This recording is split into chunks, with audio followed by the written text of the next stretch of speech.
Using the brushes in Photoshop. In Photoshop, we're just going to make a new document here. File, New, and I'm going to be using web for a lot of this stuff because it's very fast. It's not good for print, but it's good for demonstration. Just know that this is your brush. If you can't find it, you got to click and hold and you'll know that this is the brush tool. Up here, I have my brushes. And you might want to reset your brushes. So go here to the little arrow and go reset brushes. Hit OK. This will give you the default brushes in Photoshop. Also, this is your color. So click here to pick any color. There are hard brushes, soft brushes, and textured brushes. And now there's new dynamic brushes.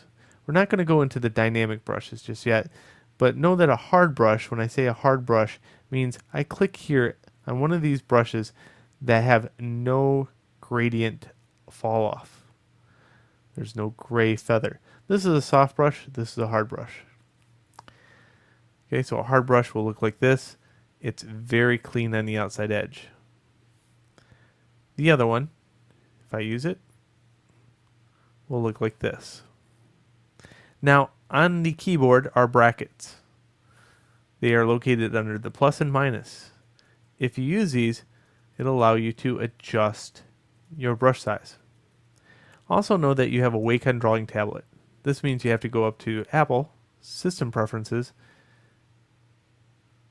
go to Wacom tablet, and make sure Photoshop is in here. Notice mine is not in here. This will make all the brushes feel strange. Any of these ones that have like a little A with a pencil through it, get rid of those. Hit the plus and add Photoshop. For every program that you use the Wacom drawing tablet for, you have to make sure it's mounted here. So you can see I have a great deal of programs out here, like I have Illustrator and InDesign. I can also put these in here. Once they're in here, they always stay in here. Let's close this out. Now, using the little wheel on your Wacom drawing tablet allows you to change the brush size. If you're unsure what the wheel looks like, I can't show you as far as a picture, but here I'll draw you a picture. There's this little thing in your Wacom drawing tablet that looks like this. Okay. And then there's 4 lights. By pressing this thing in the center, it changes the lights. When the light is located here, I can now take my finger and go like this with this thing, and it makes my brush bigger. And wheeling around counterclockwise, it makes it smaller. Turning your brush over, flipping it around, turns it into an eraser.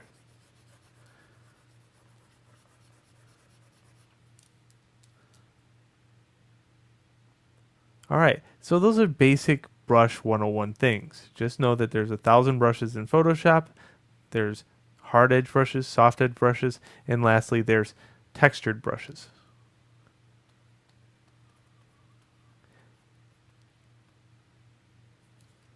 There's a 4th kind, but we're not going to get into it just now.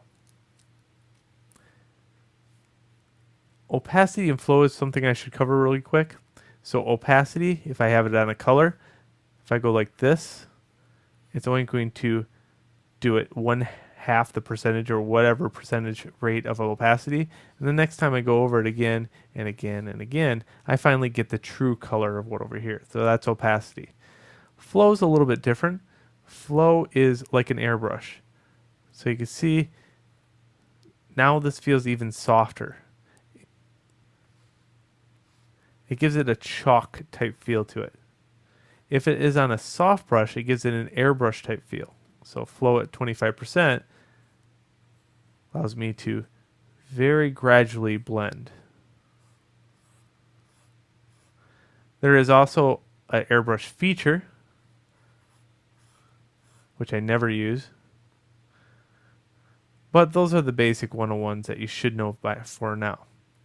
We'll get into more things about brushes later, so enjoy.